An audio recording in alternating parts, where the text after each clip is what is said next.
on the fan. What's the plan? I don't know, Tone, you try to say, but he doesn't know, neither does Owen. Maybe Jason Lloyd knows. He's the Gulligan man. He joins us right now on the fan hotline. Hello, Jason.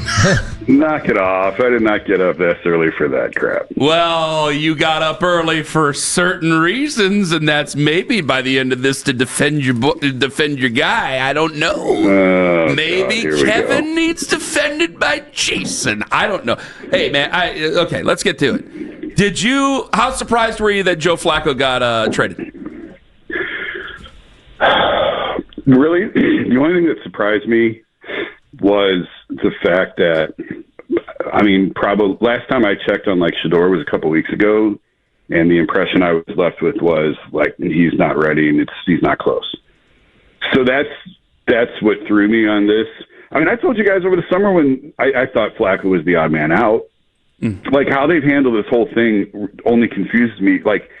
How they handled Kenny Pickett confuses me. I thought he was the starting quarterback.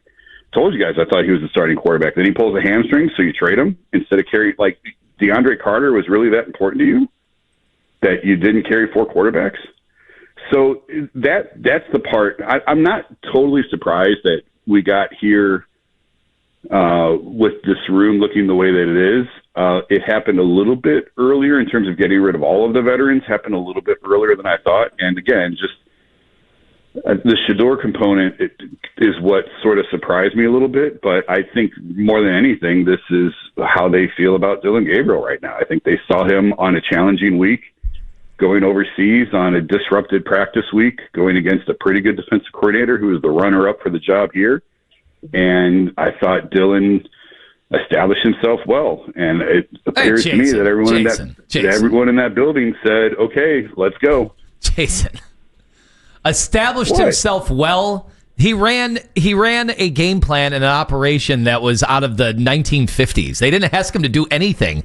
You don't think 100 other quarterbacks could do exactly that? What are you looking for? It's the kid's first start. He's a third-round rookie. Yeah, no, listen, he's not playing like Mahomes out there. Yes, they kept the guardrails on for sure, but I thought he played fine. The Giants let Jackson Dart do more than what they did. I thought he played. Jackson Dart's a first-round pick, Anthony. Exactly. You think he played poorly? Wait a second. No, I didn't say played poorly. I didn't say poorly. I said their biggest plays were screen plays. On anything third down and above 6, he threw the ball 8 yards out of bounds 2 different occasions. He was not anything to start building the future around. Listen, they couldn't have possibly seen that. I've never said he's going to be the quarterback for the next 10 years. I don't think that's the case. But they're just trying to get through the end of the season. Well, on October 8th. What it looked like to me, too. I've told you guys all year this is not a good football team. They're not going to win a lot of games.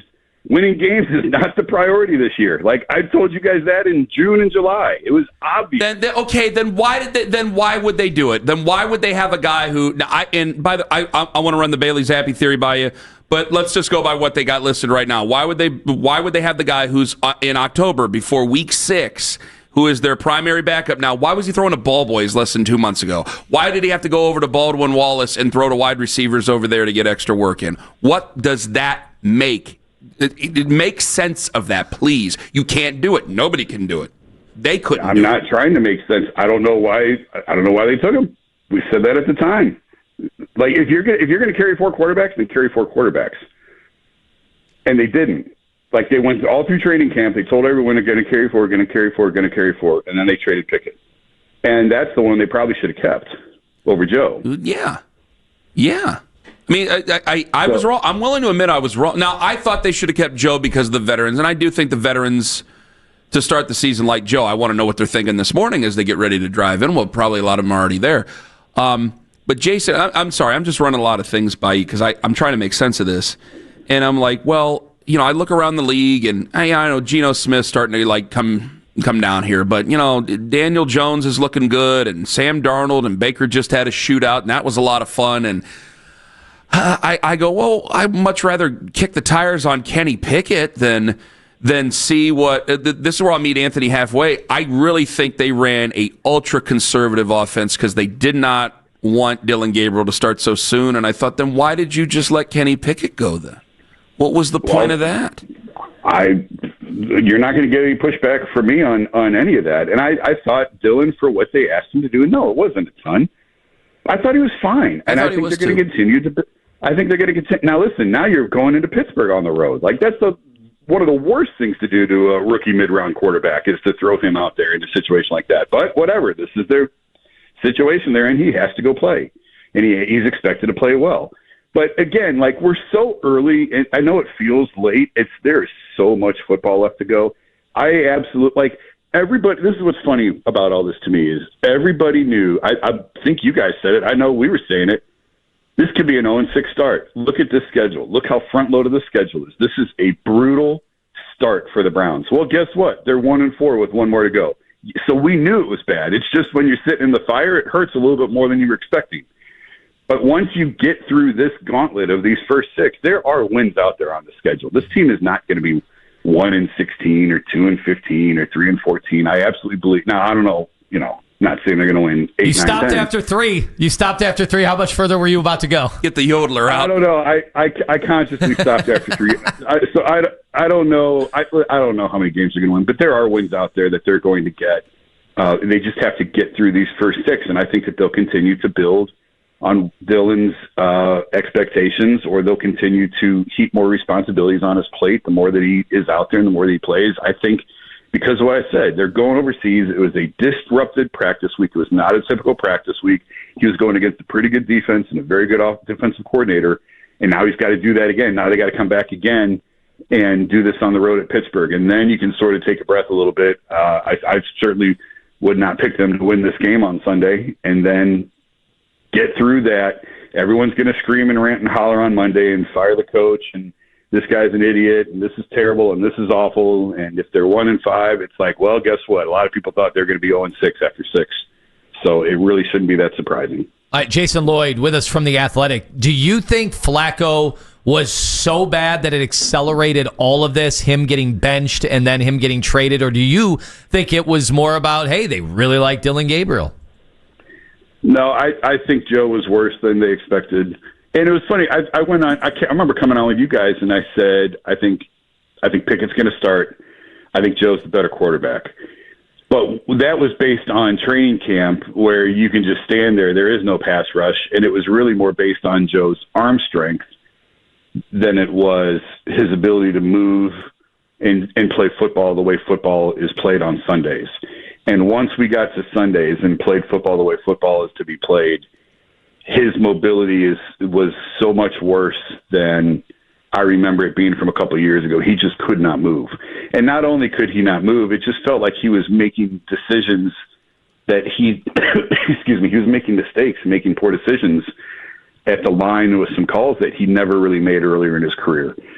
So, I think his play hastened things. I do think that they feel comfortable with Dillon. There was about a 48-hour stretch over the summer where I kind of wondered if Dillon was going to be the starting quarterback week 1. So I do think that they're comfortable with where he's at. Like I said, I think they're going to continue to heap more responsibility on him. I think this happened sooner than they anticipated, but I don't think that they're panicking that Dillon is the quarterback right now. I think that I think they feel very comfortable with him running the offense. Yes, there's going to be seatbelts on, and I think those will come off the longer he's in that spot. Do you agree with me? Well, it's not something I want to have happen, but it's what I think. Like yesterday, the game notes came out. They had Shedeur number 2, but I go by what was written in NFL Network, NFL.com on Sunday, where Ian Rappaport says they want to give him a full week when he does play. They don't really want him coming in if he has to during a game because it's a different offense. And my thought is Well, go ahead. Finish your thought. Do you call me insane or them insane? No. That insane. But go ahead and finish your thought. Okay. I don't mean to interrupt you. Well, my thought is based on that. I think we'll probably find out later in the week that Bailey Zappi will be activated and he'll be the backup. Well, I won't be terribly surprised if that happens at all, because I told you when this started, the last time I poked around on Shedeur was he's not ready, and it's not like he's close to ready. Now, maybe he's made unbelievable strides the last 2 weeks. That explanation that Ian wrote, I thought was insane. That's what I was saying. That's kind of hysterical to me, because there are quarterbacks all over the league who are thrust in mid game, and you're expected to go. Like the playbook that they ran with Dillon last week was not the same with Joe. There was a lot more read options, and actually they didn't move the pocket as much as I thought they were going to. I think that'll come more that he's in there. But clearly they felt okay with Dillon being thrust into a game as a backup quarterback, but not like that sort of – they're telling you without telling you how limited they feel like Shedeur is. If you really dig down and read into that, they're telling you like listen, I if Shedeur is going to be the starting quarterback, we have to strip this thing down even more than it is with Dillon. Like so that just tells me, again, like I said a couple weeks ago, he was not close.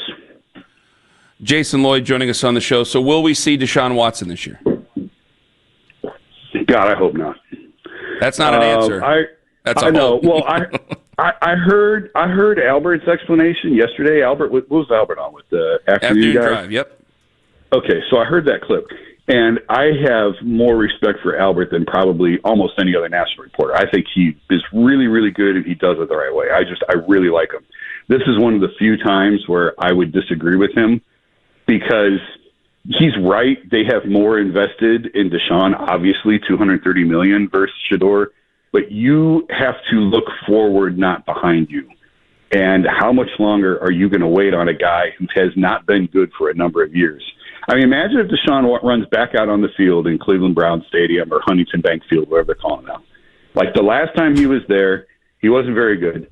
He got cheered off the cart. I'm not saying the entire stadium was cheering, but there were definitely cheers. As he's leaving the field, he's now got a twice torn Achilles. He's got a busted shoulder. And the owner called the trade a mistake. And you're going to run that guy out there? Why? You have two rookie quarterbacks on this roster. Why on earth would you run him out there? Like, it's over. It didn't work. It was a disaster.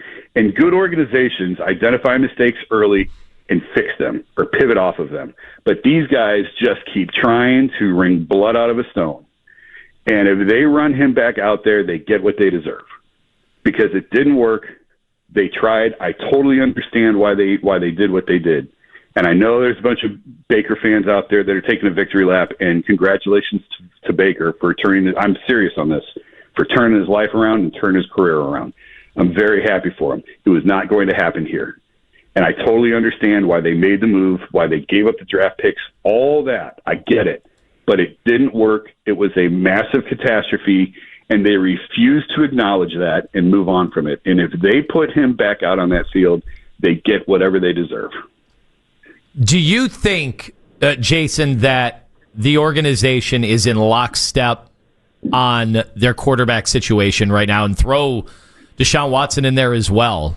Do you think that Stefanski, Andrew Berry, Paul DePodesta, Jimmy Haslam are all thought partners on their current state of affairs at the quarterback position? With two rookies and Bailey Zappi and Deshaun lingering? Mm-hmm. I don't know why they wouldn't be. Do you think this is a Moneyball situation where they traded one guy to force the other guy to move up? Like, I don't. Why do you think there isn't? I guess. No, I honestly, we started the show all sitting here going, we all knew that they were going to have a gauntlet of a schedule to start out. Most of us predicted like somewhere along the lines of 1-4.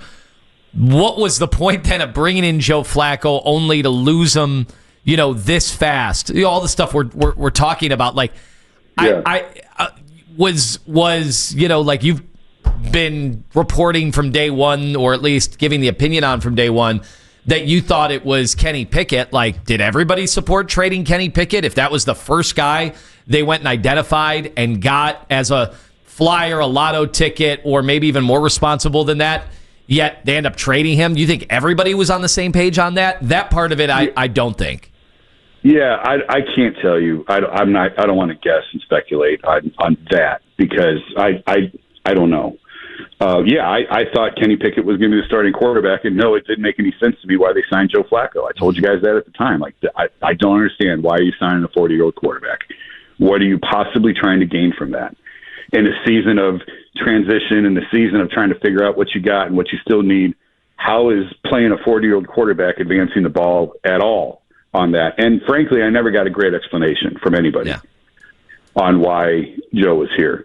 So that the whole thing, the Joe, the timing on it was odd. Everything about it was odd. I remember. I'm not. I probably shouldn't say this because I'm not saying like Jimmy forced this. I'm not saying that at all. But Joe's a free agent for quite a while, and we're at the owners' meetings, and we're talking to Jimmy and Dee, and somebody asked Jimmy about the potential of bringing Joe Flacco back, and saying like it was so much fun when he brought joy, and it was a great time, and why not just bring him back? And Jimmy sort of said, like, well, I don't know. It's still a possibility. And then, like, I don't know what, go back and look. However long after the owners' meetings, Joe was signed. And it was just sort of like, wait, what? What sense does this make? Like, why are you doing this? And then, then you take two rookie quarterbacks on top of that. All right, Jason, real quick. Sorry, we got to go. I'm sorry to interrupt. Yeah, I'm sorry. Go ahead. Will there be pressure from either ownership or management to play Shedeur Sanders? I don't think so. I could be wrong, but I don't think they want to play him before they think he's ready. Now, I don't know if there's 100% agreement of when is he quote unquote ready. I don't know, but I don't think that there is. I don't know. I think Shedeur will see the field at some point this year, though. Yeah. Although if Dillon's playing well, why would you take him out? I got to go, but I have to ask it. Is Kevin on a hot seat right now? I don't think they're not operating like a team about to fire their head coach. Not when you trade the veteran quarterback. Is the seat warm at all? Oh, I'm sure. Like, they got to get some wins. If they go 1-16, yeah, he's in trouble. They're not going to go. I don't think they're going to go 1-16. I don't think they are either. That's my point. Now, what if Joe Flacco does end up playing well in Cincinnati? I would bet against it, but still. If they give him 2 seconds of protection, yeah, he could play well because the receivers that he's throwing to are quite a bit better than what he was throwing to here. But I think that offensive line is way worse than what he had here. And that's it probably is. Yeah, and he can't move. So I'm kind of fascinated actually to see how this goes. And again, if you're afraid of your job, if you're going to get fired, why would you trade the quarterback to your division rival, and knowing that this could blow up in your face again, and Flacco could go out and throw for 300, and all of this is more of an why would you say you needed an adult in the room? Why would you say that you needed to zig when everybody else zags? Why do they do any of the things that they do? Because these things always tend to bite them. You know that. Yeah, they do. You're right. So, Jason, thank you very much for the time. Love you. Talk to you later. All right. See you, boys. Jason Lloyd from The Athletic.